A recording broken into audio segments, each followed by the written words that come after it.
नमस्कार. तर लाडक्या बहिणींचा पुढचा 24वा हप्ता बँक खात्यावर या ठिकाणी ट्रान्सफर कधी होणार त्या संदर्भात एक अपडेट आहे. सध्या जर बघितलं तर जे आत्तापर्यंत 23 हप्ते बँक खात्यावर ट्रान्सफर झालेले आहे.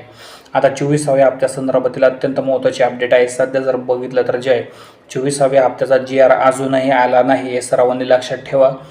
ज्यावेळेस GR येईल त्यावेळेस तुम्हाला माहिती दिली जाईल. मात्र जर बघितलं तर जे आहे GR कधी येऊ शकतो, तर असं बोललं जात आहे की वटपौर्णिमेच्या दरम्यान हा GR येण्याची शक्यता आहे. मात्र अजून कोणत्याही सरकारी अधिकाऱ्याने किंवा शासनाने सांगितलेलं नाही की वटपौर्णिमेच्या दिवशी GR येणार. मात्र एक अपेक्षा आहे की वटपौर्णिमेच्या दिवशी GR येऊ शकतो आणि 5 जुलैपर्यंत पैसे बँक खात्यावर ट्रान्सफर होऊ शकतात असा अंदाज आहे.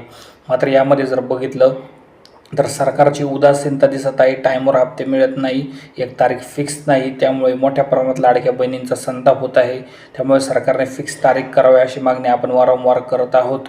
व्हिडिओ जर आवडला असेल लाईक, शेअर, सबस्क्राईब करा. धन्यवाद व्हिडिओ बघितल्याबद्दल.